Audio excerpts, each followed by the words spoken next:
Welcome back to another episode of Amplified Impact. I want to share today a tweet that I sent out a couple weeks ago. By the time you listen to this podcast, it's actually been a couple months because I kind of front load these podcasts. I record them well in advance of when they go out. But this one I was thinking about a lot. It ties into the idea of like greatness and what does it mean to truly be the best at something, and so many of us are vastly underestimate what it takes to be great at a thing. But we also vastly underestimate how good we actually need to be at a thing to be above average. So the tweet goes like this. It says, "The gap between good and great is surprisingly big. The gap between good and good enough is surprisingly small. Most of us can clear that gap. Fundamentals consistently applied eventually win." So here's the story. Here's the thing. Here's the takeaway. You do not need to be great at a thing to far surpass and excel in business, in life, whatever skill.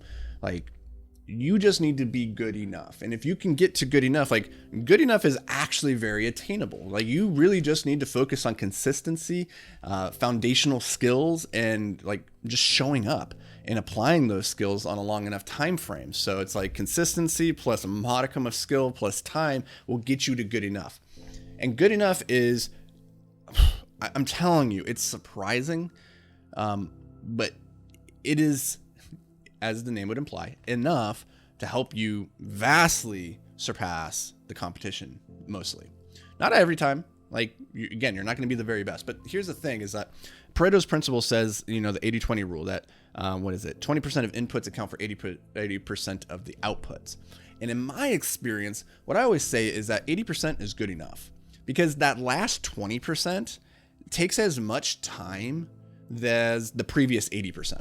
And you could sit there and focus, and like, if we think about this as a business or a skill or a product or whatever it is, instead of trying to get that skill or that product from 80% all the way up to 100%, which will take us just as long as it took us to go from 0 to 80%, we would be better served just going to the next skill, the next product, the next thing, and taking that from 0 to 80. And then once we get to there, go to the next thing and go 0 to 80. So we think about this from a skill stacking perspective. I can't remember who it was. It could be Scott Adams, the cartoonist from Dilbert. Maybe, I think he talks about skill stacking and how instead of trying to be the absolute best at one thing, like the best cartoonist in the world, he focused on being the best cartoonist / business pundit in the world, right? So we took two different skills and combined them. And so he didn't need to be the best cartoonist. He didn't need to be the best business pundit. But if he could be in the top, say, 20% of those two things and then combine them, he could be, by default, the absolute best in the world at that combination of two things. And so this is where the combinatory factor of skills, instead of trying to just be the best at a single thing, figure out what is the combination of skills that you could put together that by default, if you could get to, the top 80% in each one of those, that would make you by default the absolute best in the world. And Naval Ravikant talks about this concept too. For me, it would be kind of like the intersection between writing, business, and real estate investing in particular, or mindset, or psychology, right? I try to take a lot of different things, and the more skills that you can bake into your skill matrix, then the less good you have to be at any one of those things, because the combinatorial effect, again, is going to make you by default the best at those 7 things of anybody on the planet. So, and I think this is important because like the pursuit of perfection is the enemy of done, right? Like, in the whole idea of that one is better than none. And if you can separate your ego from saying, like, or not even ego, but like the fear of actually reaching completion and saying 80% is good enough and being comfortable to move on to the next thing, knowing it's not as good as it could be. Like, truly mastery, like true mastery, is overrated. You just need to be above average in most things. And that's going to, it's going to accelerate your progress through life so much faster than if you just sat down and tried to be the best thing at that one thing. And that's why the gap between good and great is surprisingly larger than you even realize. Like, the difference between being in the top 80% and then getting to the top 90% is light years of difference, much less the difference between 90 and 100. Like the difference between 98% and 100% is light years. So like we just have a hard time conceptualizing that.